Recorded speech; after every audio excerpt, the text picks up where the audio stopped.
I'm laying in bed drinking my coffee, and John Collins is supposedly frustrated with his role and he wants out. And Cam Reddish, as I have reported before, is also being rumored to be traded because I guess they don't have as much confidence and his value is up and he has one more year left on his deal. So it seems like the Atlanta Hawks, first off, I want to hear your thoughts down below. Do you think the Atlanta Hawks are actually going to trade for Ben Simmons? And like and subscribe to help the channel grow. Comment right now, what do you think a Ben Simmons trade for the Hawks would be? According to Shams Charania of The Athletic, the Atlanta Hawks are emerging as potential landing spots for Ben Simmons, whose Defensive Player of the Year caliber play would surely elevate one of the league's bottom 5 defenses.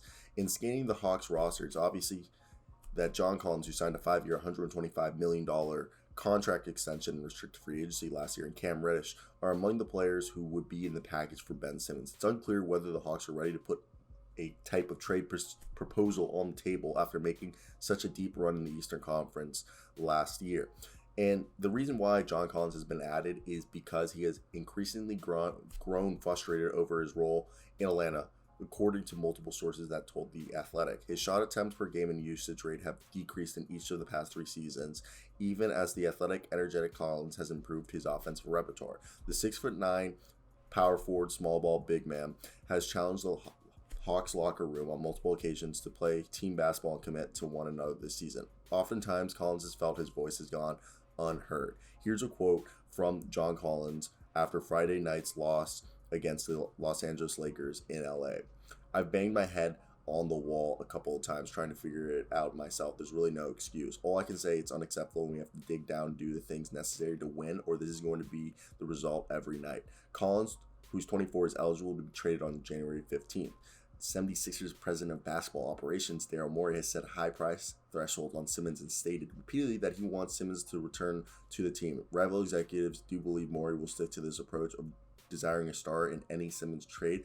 What if the offer fails to arrive this season? Would the Sixers continue to hold on to Simmons until the summer? There's also belief that teams are awaiting more to lower his asking price before a deal comes to fruition. Teams across the league continue to monitor the situation as it evolves.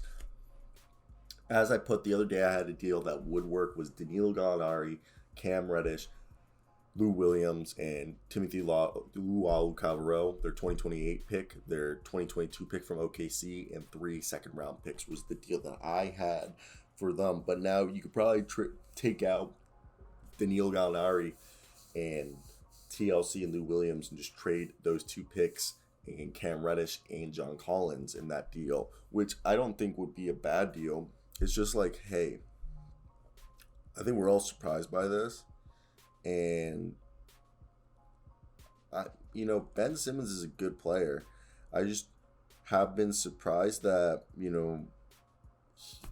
Daryl Morey really is taking his time just finding the deal that he thinks is the best. I mean, that's what you got to do, and don't bend, don't bend. And I think Ben Simmons is the deal that they should be going out there for, okay? Because first off, I think I love John Collins, but I know a lot of people are frustrated with John Collins. So if they can move on from John Collins for Ben Simmons, I think that's a win-win situation for everyone. And I think he's the type of player that, honestly, if I had to think so, I think the Sixer brass would like John Collins because Tobias Harris can move to the small forward position and then they can put John Collins at the power forward position. I don't know. I feel like that would work really well. I think John Collins is definitely underrated. He's like a borderline all-star when he plays really well.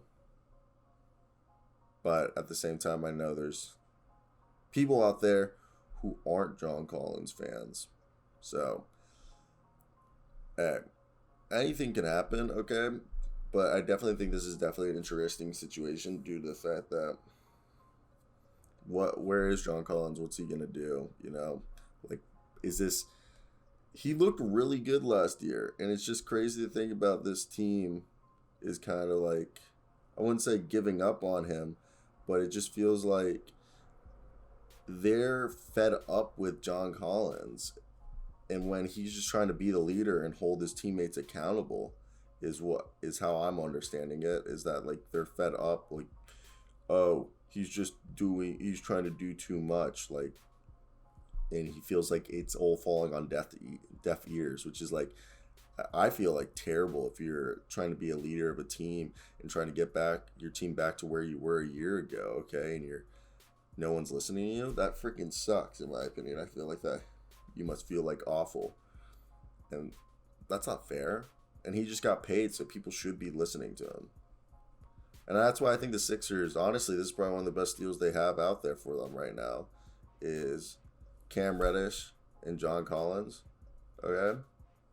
I think that'd be a good deal.